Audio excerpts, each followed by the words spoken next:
Hi everyone, my name is Beck. I am an English teacher. I'm 23 and I'm really excited to be here with everybody. Thank you, Maury, for the opportunity. Thank you to the Harlem Wellness Center as well. Today I have a little speech that I prepared for you guys.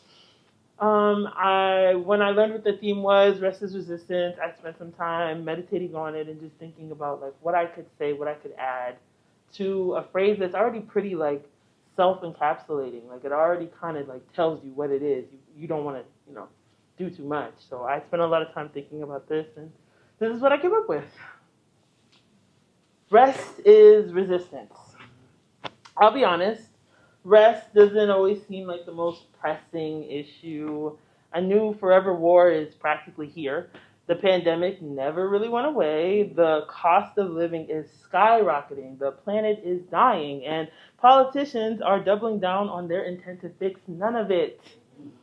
We don't even have time to address any of those issues when folks are living hand to mouth, when they have nowhere to sleep. They have no health care. They have no support systems.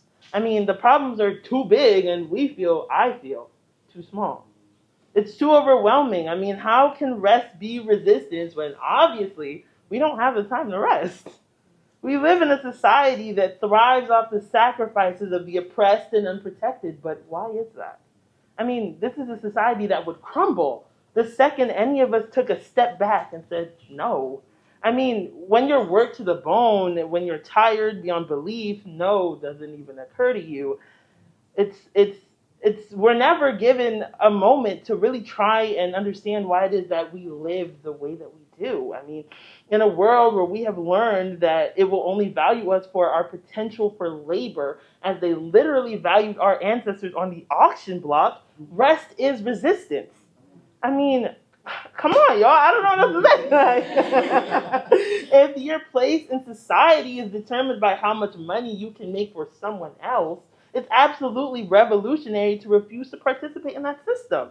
Overwork is intentional. I mean, if you're just too tired from trying to survive, you don't have any energy left to devote to making your life better or the lives of anyone you know better. We stay divided simply because we don't have the energy to unite. So first we must rest. We must be able to create time for ourselves in order to combat the exhaustion that awaits us. We have to push against the societal pressure that encourages us to work past our hours, to not take time off, to not call in sick. We have to unionize and stand firm in the fact that our support for each other will ultimately save ourselves. And we have to remember that corporations have never had our best interest at heart. The more we engage in modern day slavery, the more they stand to profit. Only when we can say we are working to remove ourselves from the death cult that is capitalism can we truly begin to participate in the revolution. What does it mean to choose the revolution? What does that look like? It means unlearning. It means decolonizing. It means accepting that the status quo of school, work, death is killing us before we even have time to appreciate what life is. And when I say that, I'm serious. It means unlearning. It means decolonizing your workplace, decolonizing your parenting, decolonizing your schools, your education, your churches, your places of worship. It means separating yourself from the pursuit of white supremacy that this country is so obsessed with.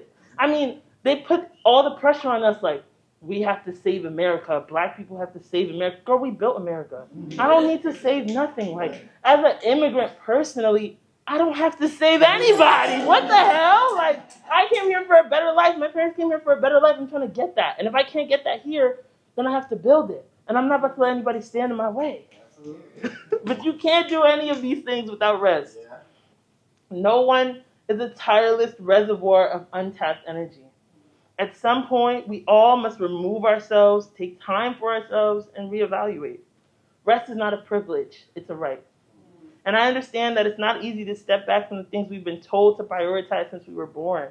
For a lot of us, it doesn't seem possible, but we have to remember that no one is coming to save us. There is not going to be some intervention. There's not going to, oh, you know what? The government's going to wake up one day and be like, you know what? We should actually start taking care of our citizens. That's not going to happen. We have to take that. We have to choose it. And I understand, like, it's not easy. But the only person who can protect your rights is you.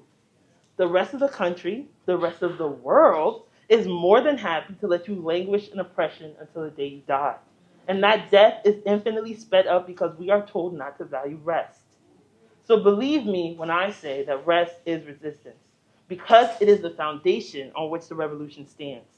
It will not be easy, but it's absolutely necessary.